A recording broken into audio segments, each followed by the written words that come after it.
बिस्मिल्लाहिर्रहमानिर्रहीम। अस्सलाम वालेकुम। इस मॉड्यूल में हम ये देखेंगे कि हम जब प्लॉट बनाते हैं और डिफरेंट वैल्यूज़ को प्लॉट करते हैं, तो हम उसके अंदर जो रियल डेटा के अंदर एरर आ रहा है, उसका स्प्रेड भी दिखा सकते हैं। सिमिलरली हम डेटा का कॉन्फिडेंस का स्प्रेड भी दिखा सकते हैं। तो चलते हैं पाइथन की तरफ और इन दोनों स्प्रेड्स की प्रैक्टिस करते हैं। पाइथन के अंदर हमने अपने पुराने डेटा सेट 5000 रोज़ को लोड किया और उसके बाद फिर हमने ग्रुप बाय किया प्रोडक्ट कैटेगरी की बुनियाद पे और रेवेन्यू की बुनियाद पे, और फिर हमने डेटा के मीन और स्टैंडर्ड डेविएशन को भी एग्रीगेट कर दिया। डेटा के मीन से हमें पता लग जाएगा कि डेटा का मीन कहाँ पर है, और स्टैंडर्ड डेविएशन से हमें पता लग जाएगा कि उस मीन से हमारे डेटा की वेरिएशन या डेविएशन कितनी है।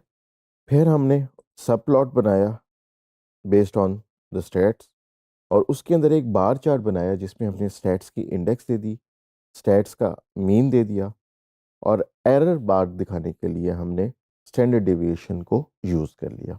Cap size is equal to 5 से जो इस एरर बार के ऊपर कैप बनेगी उसका साइज कंट्रोल होता है।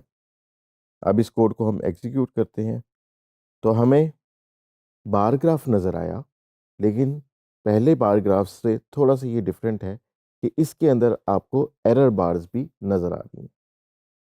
तो ब्यूटी का जो बार ग्राफ है उसके अंदर रेवेन्यू 1000 से थोड़ा ज़्यादा है, लेकिन कई जगहों पे वो 2000 तक जाता है, कुछ जगहों पर वो 250 के करीब भी आ जाता है, लेकिन उसका जो मीन है वो 1000 से थोड़ा सा ऊपर है। लिहाजा यहाँ पे हमें ये बार्स जो हैं ये मीन वैल्यू पे मिल रही हैं, और इसके अंदर जो एरर का स्प्रेड है, जो स्टैंडर्ड डेविएशन का स्प्रेड है, वो भी हमें नज़र आ रहा है। इसी तरह अब हम देखते हैं कॉन्फिडेंस के स्प्रेड को। हमने क्या किया, हमने अपने डेटा सेट की टॉप 500 रिकॉर्ड्स को उठा लिया ताकि हम डाटा को ज़रा अच्छे तरीके से विजुलाइज कर सकें। यहाँ पे हमने एक मंथली का डेटा सेट बनाया जिसके अंदर हमने ऑर्डर डेट को इंडेक्स बनाया और रेवेन्यू की बेस पे कलेक्ट किया। फिर हमने रेवेन्यू को रीसैंपल कर दिया मंथ एंड के साथ, जो कि हम पहले से कई दफ़ा कर चुके हुए हैं। इस दफ़ा हमने क्या किया, इसके अंदर एग्रीगेशन डाल दी मीन की और स्टैंडर्ड डेविएशन की, ताकि हम स्टैंडर्ड डेविएशन को भी प्लॉट कर सकें। फिर अब हमने सब प्लॉट एक क्रिएट किया 10/6 का। उसके अंदर मंथली जो डाटा अभी हमने प्रिपेयर किया था, डाटा को रीसैंपल करके उसका इंडेक्स डाल दिया, उसका मीन डाल दिया, और फिर उसका एक लेबल रख दिया मीन रेवेन्यू का।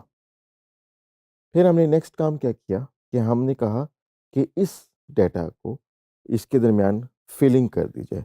तो उसके लिए हम जो मेथड यूज़ करते हैं वो होता है फिल बिटवीन। उस फिल बिटवीन के लिए हमने इंडेक्स को ही यूज़ किया, मंथली इंडेक्स को, और monthly mean minus standard deviation से लेकर monthly mean plus standard deviation तक का स्प्रेड हमने दिया। और यहाँ पे हमने अल्फा चैनल की वैल्यू यानी ट्रांसपेरेंसी की वैल्यू 30% रख दी। साथ ही हमने टिक पैरामीटर्स को भी सेट किया जिसमें हमने रोटेशन 45 डिग्रीज की डाल दी, ताकि अब हमारा मंथ और ईयर डिस्प्ले हो तो वो रोटेट हो जाए और एक दूसरे के ऊपर ओवरलैप ना हो।